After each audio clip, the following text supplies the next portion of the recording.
नथू भिकाजी नागरे आणि शांताबाई नथूजी नागरे, संघर्ष कुटुंब आणि समाजकारणाचा उज्ज्वल प्रवास. गावच्या मातीतून उगवलेली काही माणसं स्वतःचं आयुष्य घडवत नाहीत तर अनेकांच्या आयुष्याला दिशा देतात. नथूजी भिकाजी नागरे हे असंच एक दुर्मिळ व्यक्तिमत्व होते, ज्यांनी गरिबीतून, संघर्षातून, कष्टातून आणि जबाबदारीतून स्वतःचं कुटुंबाचं आणि गावाचं जीवन समृद्ध केलं. त्यांच्या आयुष्यात शांताबाई नागरे यांची साथ म्हणजे धीर, त्याग आणि आधाराचा मजबूत स्तंभ होता. नथूजींचा जन्म 1947 मध्ये झाला. अगदी लहान वयात अवघ्या 14व्या वर्षी त्यांनी आईला गमावलं. त्या कठीण काळात ते, त्यांचे वडील स्वर्गीय भिकाजी नागरे आणि एकमेव बहीण यांनी आयुष्याची वाटचाल एकत्र सुरू केली. लहानपणीच दुःखाचा डोंगर पेलावा लागलेला हा मुलाने पुढे आयुष्यभर परत मागे वळून कधीही पाहिले नाही. इतक्या जिद्दीने पुढे चालत राहिला. वयाच्या 16व्या वर्षी त्यांचा विवाह शांताबाई नागरे यांच्याशी झाला. संसाधने अतिशय कमी पण स्वप्न मोठी, अडचणी प्रचंड पण मनात हिम्मत अधिकच. या दोघांनी संसाराची सुरुवात अत्यंत साधेपणाने केली. पुढे त्यांनी 5 मुलं आणि 1 मुलगी अशी समृद्ध कुटुंबाची उभारणी केली. मुलांची लग्न, नातवंडांची लग्न आणि नंतर त्यांचा संसार स्थिर उभा राहिला. यासाठी त्यांनी आयुष्यभर कष्ट केले. ज्ञान मिळवण्याची त्यांची ओढ आयुष्यभर कायम राहिली. त्यांना दररोज वर्तमानपत्र वाचण्याची विशेष आवड होती. देशातील घडामोडी, समाजातील बदल, अर्थकारण, राजकारण, अध्यात्म, शेअर मार्केट आणि विविध विषयांवरील माहिती जाणून घेण्यात त्यांना विशेष रस असे. केवळ माहिती मिळवणे एवढाच त्यांचा उद्देश नसे. प्रत्येक गोष्टींकडे अभ्यासपूर्ण दृष्टीने पाहून त्यामागील विचार समजून घेण्याची वृत्ती होती. नवीन गोष्टी शिकणे, विविध विषयांवर चर्चा, सतत ज्ञान वाढवत राहणे ही त्यांची खरी साधना होती.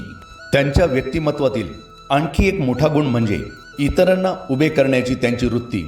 आपल्या कार्यातून त्यांनी अनेकांना रोजगाराच्या संधी उपलब्ध करून दिल्या. अनेक कुटुंबांच्या आयुष्याला स्थैर्य देण्यात त्यांचा मोलाचा वाटा होता.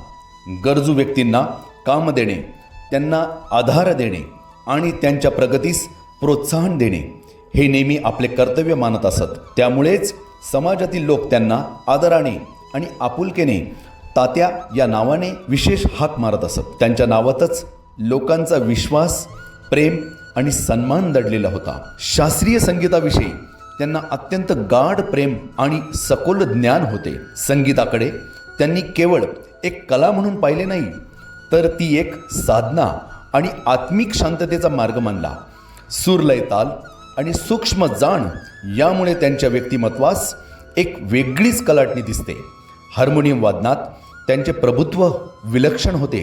ते आपल्या नातवंडांना प्रेमाने शास्त्रीय संगीत शिकवत असत. त्यांच्या ज्ञानातून आणि मार्गदर्शनातून अनेकांना संगीताची प्रेरणा मिळाली. कुटुंबातील कोणालाही अडचण, शंका किंवा संभ्रम निर्माण झाल्यास सर्वप्रथम आठवण यायची ती त्यांचीच. कोणतीही समस्या असो, वैयक्तिक, कौटुंबिक, सामाजिक आणि आर्थिक, ते नेहमीप्रमाणे शांतपणे ऐकून मार्गदर्शन करत.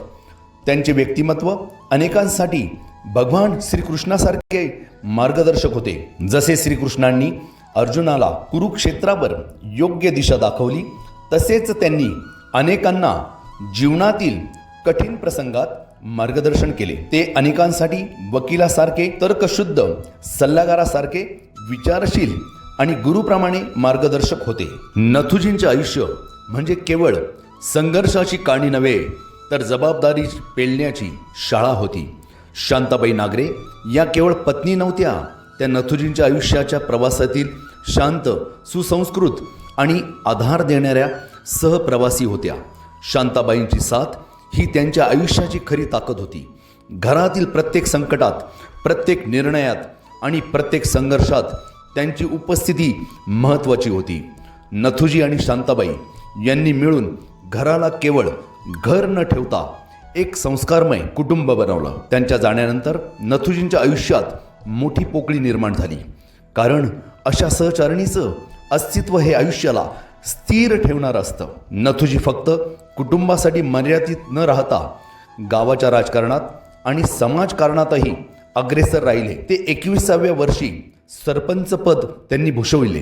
गावाचा विकास, लोकांशी संवाद, समस्या सोडवणे आणि गावकऱ्यांना एकत्र घेऊन चालणे हे त्यांच्या नेतृत्वाचं वैशिष्ट्यच. त्यांनी ज्ञानगंगा माध्यमिक शाळेची स्थापना करून अनुदान मिळवलं.